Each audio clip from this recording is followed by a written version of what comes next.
TIFU by eating my girlfriend's period rice sock, by user wittycat26. My girlfriend has painful periods, so for cramps she uses a rice sock. Basically she put uncooked rice in an old sock, then warms it up in the microwave to help with cramps whenever she is on her monthly, then puts it away when she feels better. She has been using the same sock for a while. It's easily forgettable because it makes an appearance only once a month then goes back into hibernation. She hasn't replaced the rice or the sock in a long time. So when we found ourselves with nothing in the pantry but packets of condiments and having to choose who ate between us and our cat, the cat obviously won. I then remembered the sock full of rice. My girlfriend flat out refused because she didn't want to eat rice that was constantly marinated in a sock. She also didn't trust that it was safe to consume considering that it's been there for a while. I felt like it was perfectly fine. Rice takes a long time to expire. After I finished cooking it, she changed her mind, so we ate it with packets of sweet and sour sauce. I was trying to sleep when I got terrible stomach pain and proceeded to have the worst shits of my life. I was sweating and shivering at the same time. I spent the whole night going in and out of the toilet, but for some reason, my girlfriend was not affected. 10/10 would not recommend. TLDR, eating old rice out of an old sock that was constantly warmed up is a bad idea. TIFU by making my wife cry from a banana in my pants, by user Zano74. This happened a couple years ago actually. My wife and I were going through a bit of a dry spell because both of us were really stressed out all the time. I was extremely tired from commuting long distances and working a lot, so we were not having sex as often.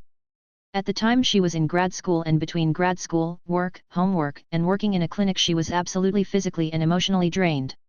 She came home after a really hard day. We were in the kitchen and I had mentioned we had not had sex in a while, but making sure that I wasn't blaming her since we were both often exhausted. It turned into a minor argument until she started heating up some leftover food. I decided to try to cheer her up with a joke of sorts. I grabbed a banana and put it in my pants and told her to look.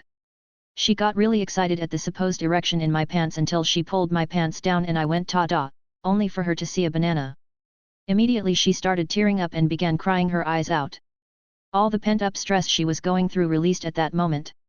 I felt really bad and consoled her. After she calmed down she thought it was funny but did not expect that to be the thing to break her. It's something we still joke about to this day. TLDR. I made my stressed out wife cry from a banana in my pants, because she got excited for sex after a long dry spell. TIFU by not rinsing after brushing my teeth, by user Pretentious Glory. Well, last night I came across yet another thread on Reddit that was like, "Till you shouldn't rinse after brushing," and this was the 4th or 5th time I've seen that, and I finally relented after searching what dentists were saying, because it turns out it's good to leave the fluoride coating near teeth. But I didn't look closely at the toothpaste we had at home. We just moved and for some reason have two partly opened toothpastes in the same bathroom. And I guess I used the whitening toothpaste, not the sensitive teeth one I usually use. So this entire morning my teeth feel painfully sensitive to cold air, water, everything. So I quickly googled, and it turns out that advice precisely does not apply only to whitening toothpaste because it can increase tooth sensitivity. Great. Rip me. Hope it goes away soon. TLDR didn't rinse whitening toothpaste out of mouth after brushing. TIFU by half-assing the burial of my daughter's dead hamster, by user Careful Note 5534.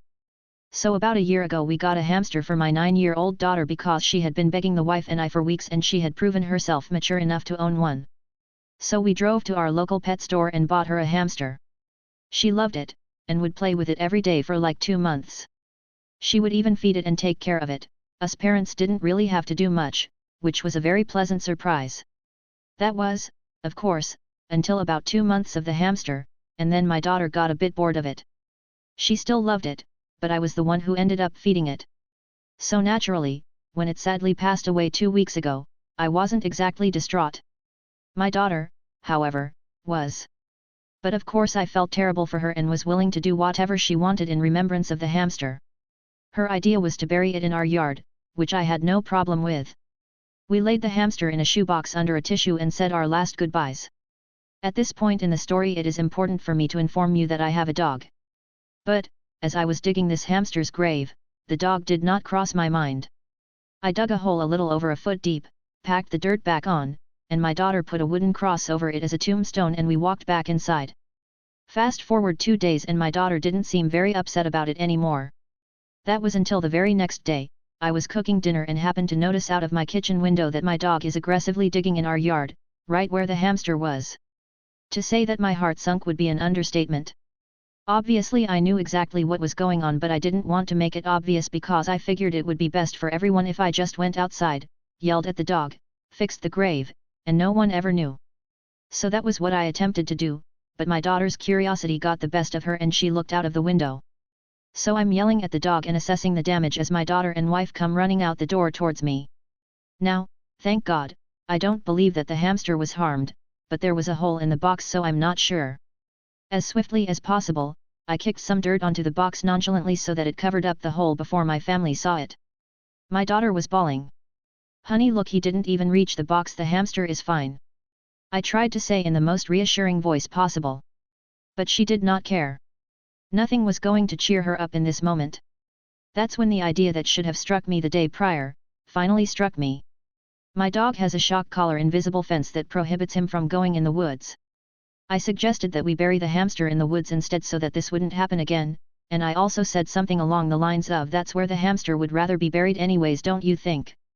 Fortunately, this seemed to cheer her up a bit as she agreed quickly. So that's what we did, the whole process over again, this time in the woods. And, it's been a few days and the grave is still intact and everyone is happy.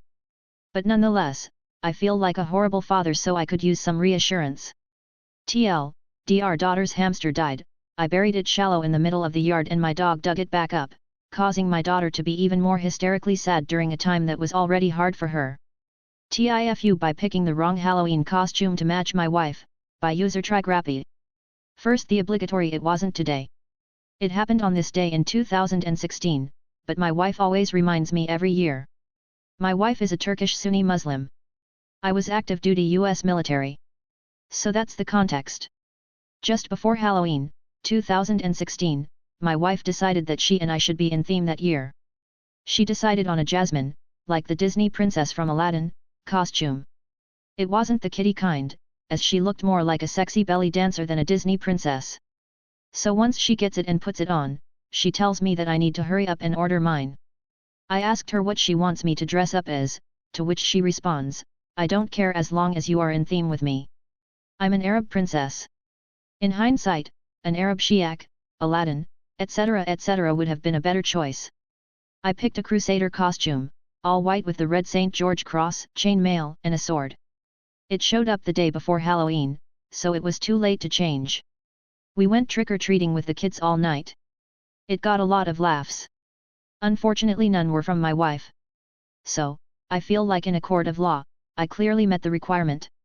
Unfortunately, this was not a court of law. And the judge ruled that the costume I decided on did not meet the intent. TLDR, my Turkish wife dressed up as an Arab princess for Halloween and told me to order a costume in theme with hers. I picked a crusader costume.